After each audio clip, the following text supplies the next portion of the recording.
Good evening and welcome to Southern News Journal. I'm Chris Gordon. And I'm Dana Palmer. Cheerleading at USM has become controversial lately. The cheerleaders made headlines last month when they weren't allowed to attend postseason tournament games with the Lady Eagles. As a result, some changes may be in store for the cheerleading squad. Kate Wingo has the details.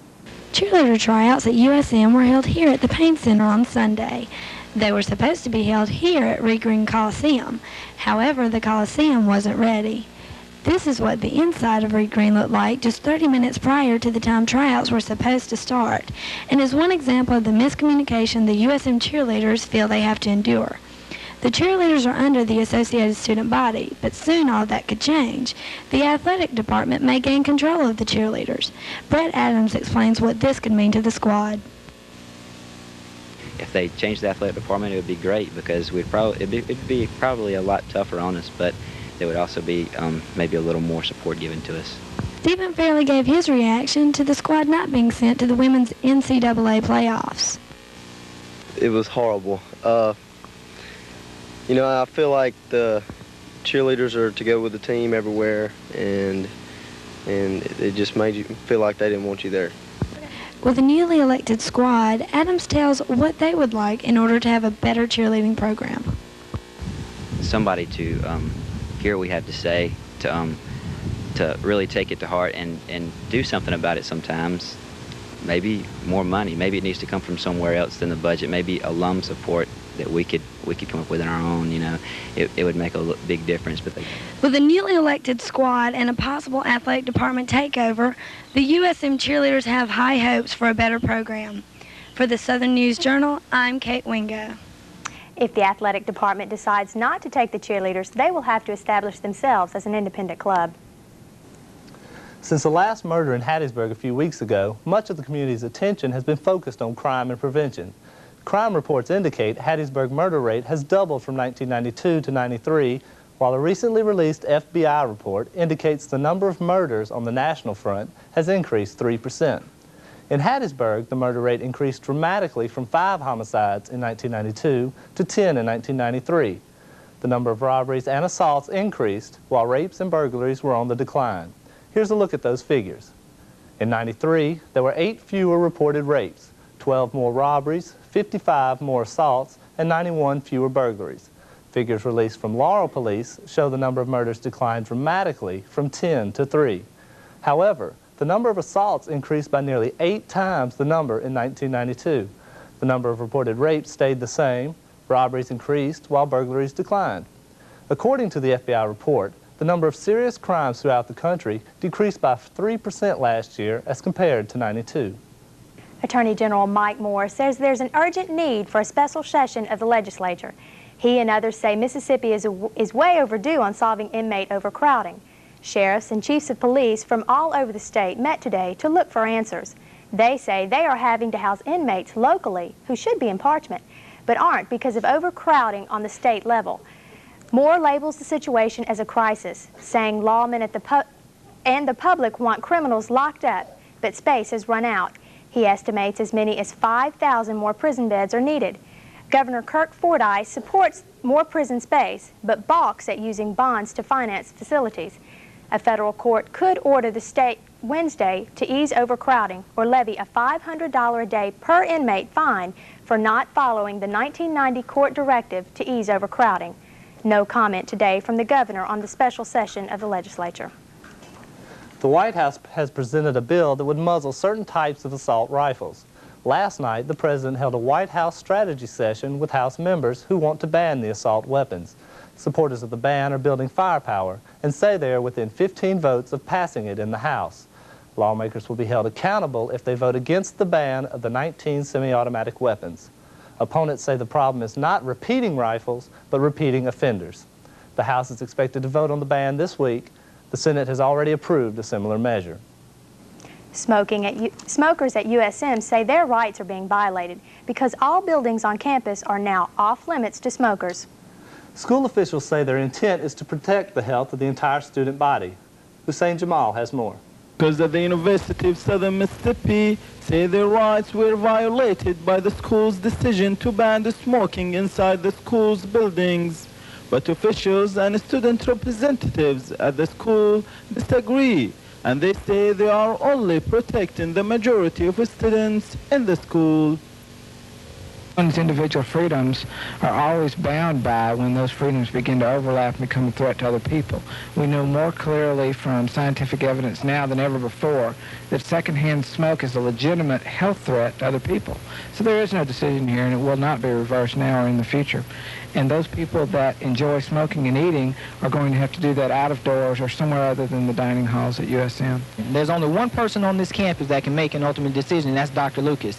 Now, the students have stated their concern to me. The majority has spoken, and I have spoken the words of the majority. We know in our democratic form of government that 51% is a plurality and a majority vote, and that's what we have to go with. However, the smokers say if officials at the school would rather to call them a minority, they ought to protect the right of this minority. Well, on that, with the majority rule law, you know, in the Constitution, it says the majority rules with consent to the minority. So the smokers, which are the minority, should, you know, be taken into consideration. That Brian Smalley, when he was asked if he feels that his rights as a student were violated, he said, I believe it was violated. I mean, you can drink in a building, might as well can smoke.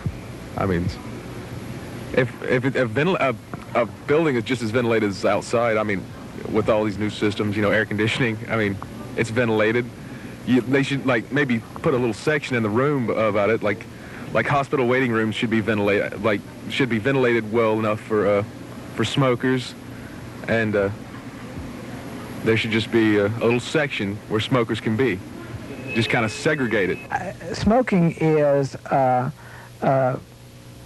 it's not a need. It's a habit. It's something people do for pleasure, and not something they need to survive or to be educated or to be comfortable or to be safe. So I don't think that we ought to expend state money to accommodate smokers. I'm sorry, and I wish that it wasn't harmful to others. It's been 1 year since this controversial decision was made, but some smokers at the school would rather to fight for the so-called the right to smoke wherever they want and whenever they want. And some of them say they will never quit smoking and they will never quit fighting for the right to smoke. For the Southern Journal, this is Hussein Jamal. School officials are now studying a student proposal to allow smoking in certain areas. The University of Southern Mississippi has recently installed new video classrooms. Students see this video class as a step into the future. Lydia Dennis has our story. You might think this television screen is like the one at your house, but it isn't. It's used to relay class meetings held on USM's Hattiesburg campus to the campus on the coast. The system, called compressed video, is the technology of today, as Dr. David Hunt explains. And the most exciting element is, of course, industry's been doing this for 5, 10, 15 years. And we can't continue to embarrass ourselves as a public university and institution and be behind reality. We've got to catch up. Hunt responds to opponents who say compressed video isn't a positive teaching method. Undoubtedly be certain subjects and certain instructors and certain students who will resist this forever and may not be well suited for every subject. I would think things that I do in my class, like the case approach, we've fought. It's hard to get people at the remote site involved in the discussion. And we're learning this, but we're trying to find ways around this. And I think if we work with it, we'll find some ways. Several of Hunt's students tell us what they think about compressed video. I think it is a technology of the future, and I don't know how they were affected down there because I didn't have any contact with them. But I don't think it's bad. I think it's really good. May not offer the class down on Golf Park, but with the video, it gives them the opportunity to take a class that might not be offered there. I'm from Virginia, and the compressed video there is a lot more advanced than it is here since it's just starting here. And from knowing what I know, watching there, every class that they offer at different universities in that area are on compressed video, to where the people that are of the ages that are working, can't come to class at those scheduled times, can watch it on the compressed video at night. It's even rerun, and they have an ability to call in and ask questions later and not just at the same time. So, I mean, I think as far as that, USM's got a lot of room to grow. This is the first semester USM has offered compressed video classes. For USM News, I'm Lydia Dennis. Business students feel compressed video gives them a chance to experience similar telecommunications that they will experience in the business world. Still to come on the Southern News Journal, we'll tell you about a new program aimed at decreasing the state's high school dropout rate. And who's the biggest rat in town? We'll bring you the details when we come back. An independent hearing officer has ruled in favor of the Jones County School Board's decision to fire Glade principal John Simpson. Now, Simpson's attorney, J.B. Van Slyke, is recommending Simpson appeal the decision. That's if the Jones County School Board goes along with the opinion. Simpson would have to appeal the case to Jones County Chancery Court. Superintendent Billy Moss says he and the school board will meet Monday night at 5 p.m. and decide on a date for Simpson to have a hearing before the school board. The school board is expected to make its decision sometime thereafter. Jackson County schools have found a way to reduce the high school dropout rate. Student Services, or Dropout Prevention, is a federally funded program. Tonight, Michelle Secool reports on what Student Services offers and the need for more programs like it. For every 8 high school students, 1 will fail to receive their diploma. In Mississippi in 1990, more than 21,000 students aged 16 to 19 dropped out of high school. So what's being done to combat high school dropout? Federally funded exemplary programs like this one in Jackson County focus on early intervention, identifying at-risk youth and giving them incentive to work hard and stay in school.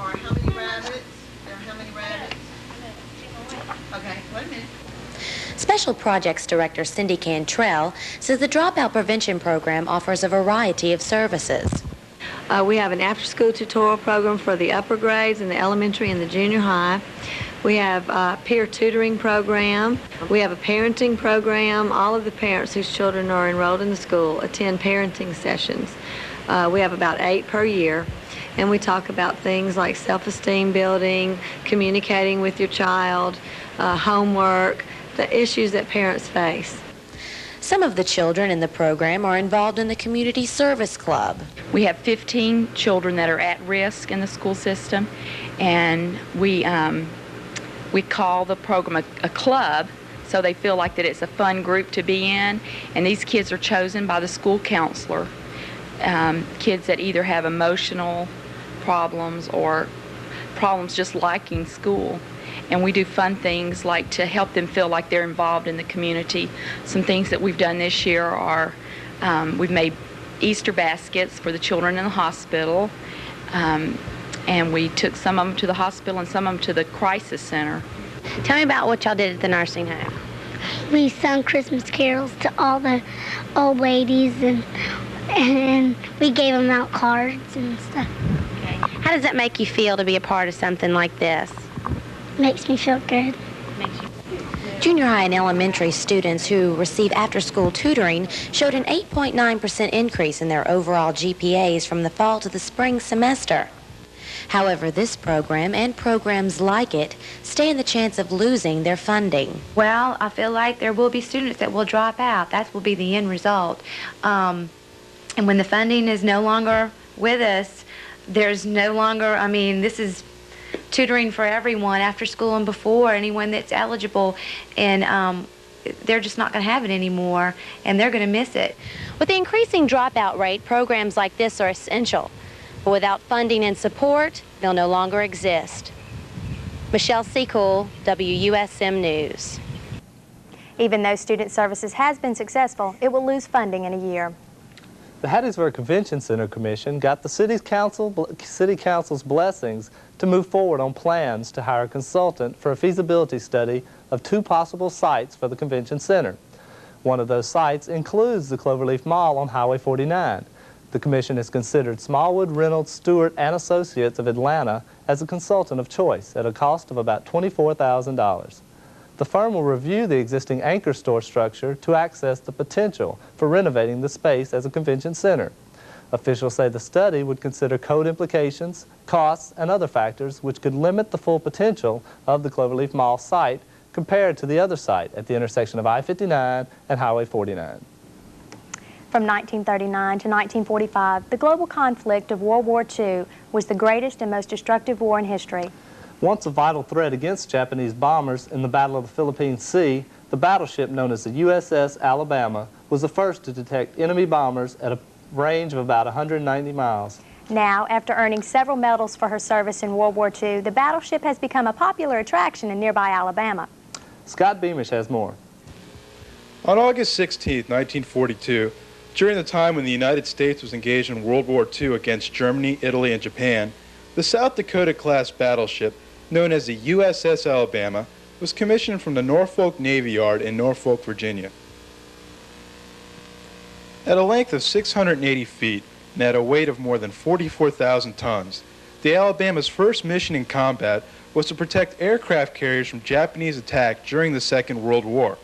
In doing so, the Alabama shot down 22 Japanese planes with their 40mm and 20mm guns. After earning the American Service Medal for her service in World War II, the Alabama was retired in 1947.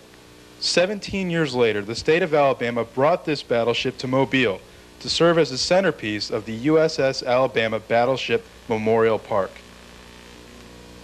In recent years, the battleship was also used in the Steven Seagal action film Under Siege.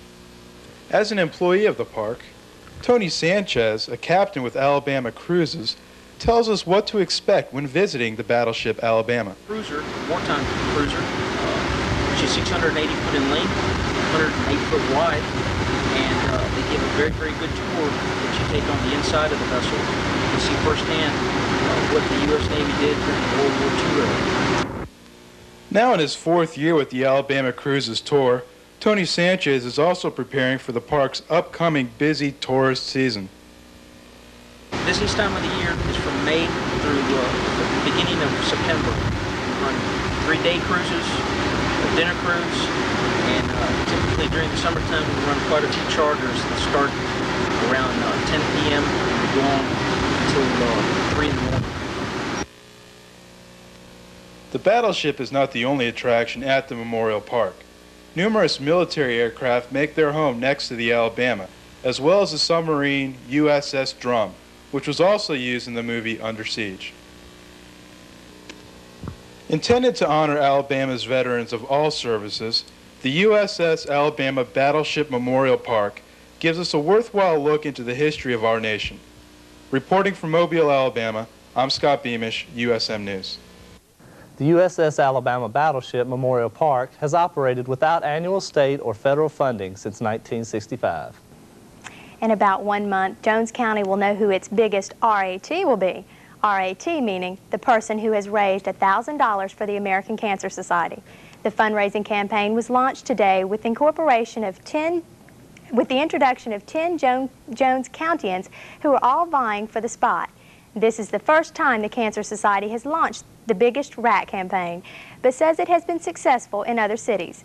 Each candidate sponsors an event like a celebrity baseball game to raise the funds with numerous activities. More people can participate. The goal is $20,000 with 65% of the money raised staying in Jones County. Coming up on the Southern News Journal, an old rivalry is revived. The highlights of the USM Ole Miss game in just a moment. Please stay with us. Down. The Golden Eagles hosted arch-rival Ole Miss Tuesday at Pete Taylor Park. The two teams met earlier this year with the Rebels winning 15-14. Derek Gwynn has the highlights of tonight's game.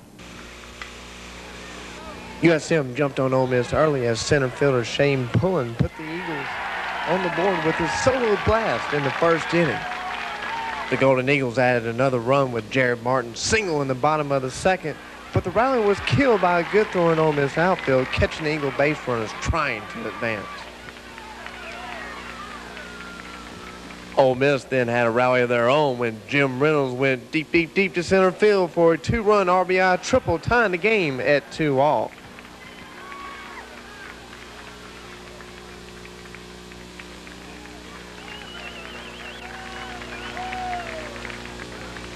The USM faithful watched as their Golden Eagles fell behind 9-6. But Coach Stinson rallied his troops when he called the right signals as Rebel pitching began to fail. This costly walk allowed a bases-loaded 2-run RBI single for Derek Reams, cutting the Ole Miss lead to 1.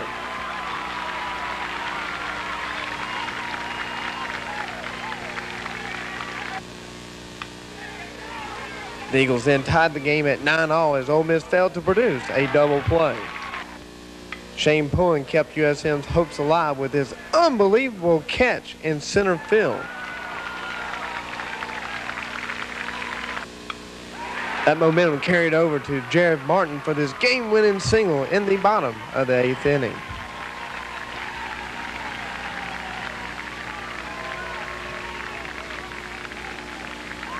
They know each other pretty good and like to get after each other, but it's good friendly rivalries.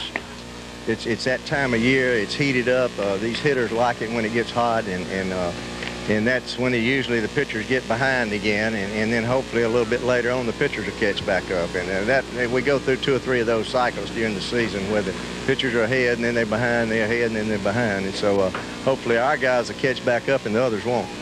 No, it's a big ball game. Of course, every ball game is a big ball game for us. Every game during the week, right now, when we're trying to get toward our 40 victories, every game's a big game. So it's really no different from anything else other than just a rivalry part of it. And did not say one word about it other than you know what you got to do, and let's get the Lord's Prayer and get ready to play. Well, especially Ole Miss, that's kind of a rivalry like Mississippi State and Ole Miss. So we basically kind of get up a little more than usual, but we basically try and play our game, just hitting the ball like we usually do and try to play key defense.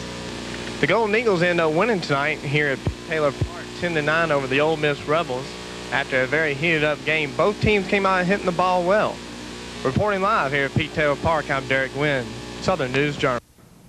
USM upped its record to 26-14. The Golden Eagles will tangle again with Ole Miss again Wednesday at 6:30. Thanks for watching this edition of the Southern News Journal.